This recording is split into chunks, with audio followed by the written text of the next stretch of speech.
Hello friends, welcome back to Lalita's Creation. Today's recipe is చింత చిగురు మిరప్పొడి. తయారీ విధానం చూసేద్దామా మరి. చింత చిగురు ఒక బిగ్ బౌల్ నిండా ఇలా పుల్లలు లేకుండా నీట్గా తీసుకోవాలి. కొద్దిగా కొబ్బెర, ఒక గడ్డ ఎల్లిపాయలాగా ఇలా ఒలిచి పెట్టుకోవాలి. ఇప్పుడు మిక్సీ బౌల్లోకి షిఫ్ట్ చేసేసుకుందాం. 2 teaspoons red chilli powder, 1 teaspoon salt ఇలా గ్రైండ్ చేసుకోవాలి. ఇప్పుడు నీట్గా తీసి పెట్టుకున్న చిగురుని వేసేసుకోవాలి.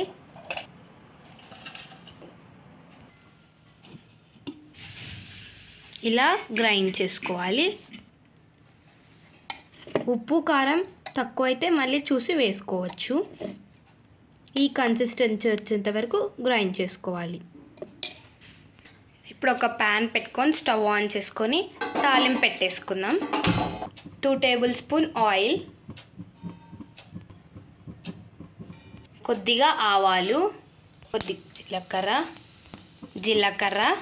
కొద్దిగా కరివేపాకు, 2 బిగ్ సైజ్ ఆనియన్స్ స్మాల్ పీసెస్గా కట్ చేసి పెట్టుకోవాలి.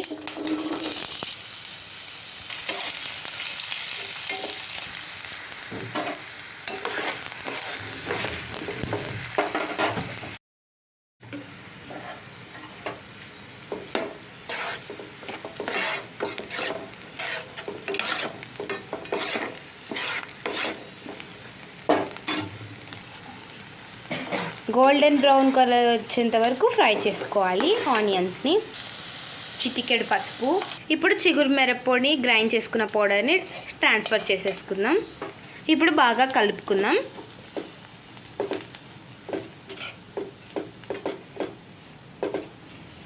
ఇక్కడ కొద్దిగా సాల్ట్ తక్కువైంది, సాల్ట్ వేసుకోవచ్చు మీరైనా.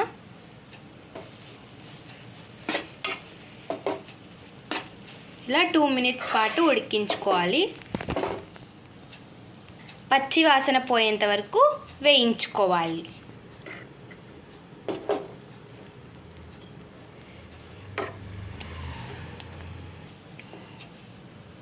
టేస్టీ చింత చిగురు కారపొడి ఈజ్ రెడీ. ఇప్పుడు స్టవ్ ఆఫ్ చేసుకొని ఒక బౌల్లోకి సర్వ్ చేసేసుకుందాం. చింత చిగురు కారపొడి ఈజ్ రెడీ. నోరు బాగాలేనప్పుడు చాలామందికి చాలా బాగుంటుంది. వేడి వేడి అన్నంలోకి తింటే కూడా ఉంటుంది నా సామి రంగా.